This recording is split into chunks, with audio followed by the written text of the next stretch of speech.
비행기는 참으로 신기합니다. 상상할 수 없을 정도로 무겁고 거대한 금속 덩어리가 어떻게 승객들뿐만 아니라 온갖 전자장치와 수화물을 가득 싣고 하늘로 솟아오를 수 있는 걸까요? 하지만 가장 궁금한 건 비행기의 타이어입니다. 정말이에요. 비행기 바퀴를 한번 보세요. 비행기 몸체에 비하면 정말 작습니다. 그렇게 작은 타이어로 어떻게 그 엄청난 무게와 속력을 견뎌낼 수 있는 걸까요?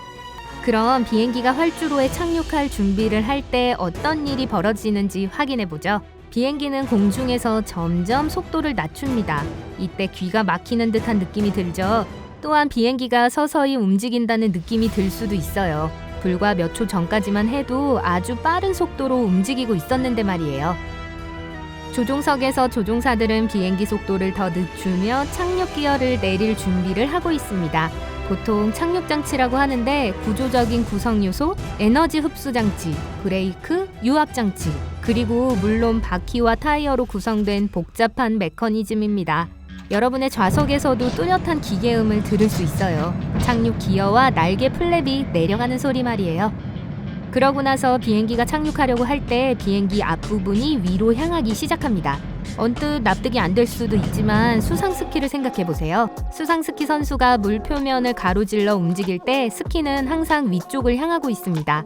그렇지 않으면 스키 선수와 스키 모두 물 밑으로 들어갈 거예요. 비행기도 마찬가지입니다. 조종사들은 착륙하기 직전에 기수가 하늘을 향하게 하여 비행기를 멈추지 않도록 해야 합니다. 게다가 날개와 비행기 동체의 넓은 표면적을 노출시키는 것은 하강 속도를 늦추는 데 도움이 될 겁니다. 어쨌든 몇 초 후에 300톤의 비행기가 여전히 시속 275km로 달리면서 땅에 닿습니다. 집안 살림이 다 들어있는 2층짜리 집이 날아가는 화살처럼 빠르게 땅으로 떨어지는 것을 상상해보세요. 충격이 대단할 거예요. 하지만 그 상대적으로 작은 타이어들은 엄청난 압력에 눌려 터지지 않습니다. 이 놀라운 현상은 비행기 타이어가 만들어지는 물질, 안을 채우는 가스, 그리고 가스가 타이어에 주입되는 방식과 관련이 있습니다. 비행기 타이어 제작에는 여러 종류의 합성 고무 혼합물이 사용됩니다. 이 물질은 항공기 타이어를 매우 튼튼하게 만들어서 타이어당 38톤씩의 하중을 쉽게 처리할 수 있어요. 잠깐, 아까 비행기가 300톤이라고 하지 않았나요? 기억력이 좋으시네요. 네, 그랬죠. 하지만 기억하세요. 전보제트기에는 14개에서 22개의 타이어가 장착됩니다. 게다가 내구성도 뛰어나요. 비행기가 지면에 최대 500번까지 닿은 후에야 새 고무층이 필요합니다. 하지만 타이어를 그렇게 튼튼하게 만드는 것은 트레드 아래에 있는 나일론 코드와 특수 알루미늄 강철 보강재입니다. 그리고 타이어 안에 있는 물질은 단순히 산소가 아닙니다. 온도가 매우 낮을 때 산소는 타이어 안에서 얼음으로 변할 수 있어요. 물론 그렇게 되기 위해서는 기온이 굉장히 낮아야 합니다. 대략 영하 217도 정도로요. 제동 시 발생하는 고온은 산소와 고무 사이의 반응을 유발할 수 있는데요. 이 두 가지가 섞이면 고무가 약해집니다. 그리고 비행기 타이어가 약해지는 건 아무도 원하지 않아요. 폭발할 수 있으니까요. 그래서 항공기 타이어는 질소로 채웁니다. 질소는 고무와 반응하지 않기 때문에 비행기 타이어에 사용하기가 훨씬 안전합니다. 고무에서 산소만큼 빠르게 새지도 않고요. 즉 95%의 질소로 채운 타이어는 팽창된 상태를 훨씬 더 오래 유지합니다. 좋은 소식이죠. 바퀴 유지 보수가 덜 필요해서 항공사의 돈을 절약할 수 있으니까요. 비행기 타이어의 압력은 자동차 타이어의 압력보다 6배나 더 높습니다. 그 압력은 200psi로 평방 인치당 200파운드를 의미하고 물속으로 137m를 잠수하면 느낄 수 있을 정도의 압력입니다. 실제로 그런 압력을 느낄 수는 없을 거예요. 왜냐하면 사람이 견딜 수 있는 최대 압력은 50psi밖에 되지 않거든요. 하지만 비행기 타이어에 있어서 높은 압력은 강한 타이어를 의미합니다. 타이어를 폭발할 정도로 과도하게 부풀리는 것은 거의 불가능에 가깝습니다. 과도한 팽창은 트랙션을 줄이고 바퀴에 더 많은 압력을 제공하는 것이 사실입니다. 하지만 타이어에 펑크가 나는 경우의 대부분은 충분한 공기를 넣지 않았기 때문입니다.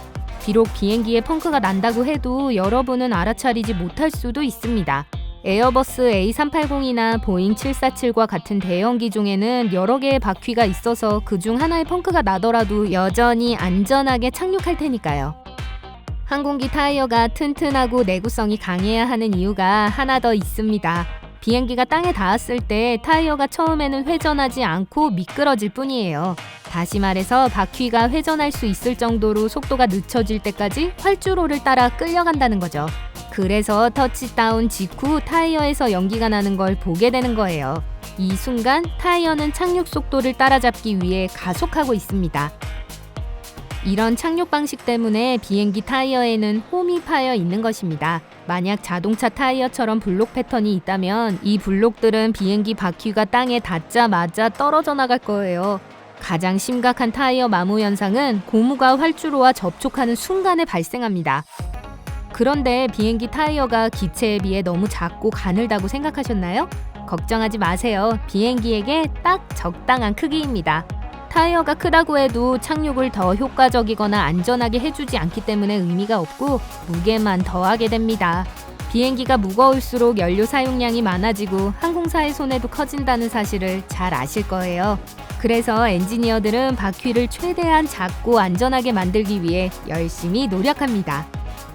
비행기 타이어가 생산된 후에는 항상 테스트를 받아요. 제조업체는 컴퓨터 시뮬레이션을 만들어서 제한 속도를 초과하거나 과적할 경우 타이어가 어떻게 반응하는지를 확인합니다. 평상시보다 4배 강한 압력을 견딜 수 있어야 하고 최소 3초 이상 이 상황에 대처할 수 있어야 하죠. 가장 강한 타이어의 경우 시속 463km의 착륙 속도에서도 터져서는 안 돼요. 동일한 컴퓨터 프로그램이 타이어가 일반 착륙, 이륙, 심지어 택시 운행에 어떻게 반응할지를 파악한 후 프로토타입이 제작됩니다. 그렇다고 해서 비행기 타이어는 절대 터질 위험이 없다는 것은 아닙니다.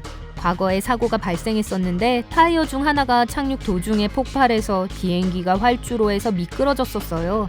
공중에서 타이어가 터지는 사례도 있었습니다. 그냥 터진 타이어라면 큰 문제가 되지 않아요. 하지만 타이어 파편이 엔진에 들어가거나 동체에 심각한 손상을 줄 수도 있습니다. 그러면 상황이 갑자기 위험해지죠.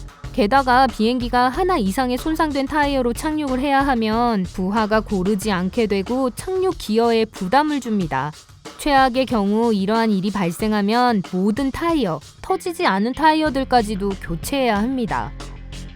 비행기 바퀴가 멋진 것은 사실이지만 때로는 추가적인 도움이 필요할 때도 있습니다. 수막 현상에 대해 이야기하는 건데요. 활주로가 젖어서 착륙 비행기가 제동을 걸거나 제때 멈추는 것을 방해하는 현상입니다. 비행기는 트랙션을 찾지 못하고 계속 앞으로 미끄러집니다. 비 오는 날 자동차에도 이런 현상이 나타나죠. 그래서 활주로에 홈이 있는 공항도 있습니다. 이 홈으로 물이 흘러들어 표면이 미끄러지지 않고 수막 현상이 발생할 가능성을 줄이는 거죠. 조종사들은 홈이 파인 활주로와 그렇지 않은 활주로는 하늘과 땅 차이라고 말합니다. 작은 차이가 큰 차이를 만들 수 있어요. 오늘 새로운 것을 배웠다면 비디오에 좋아요를 주고 친구와 공유하세요. 그리고 여기 여러분이 좋아할 만한 다른 비디오들이 있습니다. 왼쪽이나 오른쪽을 클릭하고 삶의 밝은 면에 머무르세요. 밝은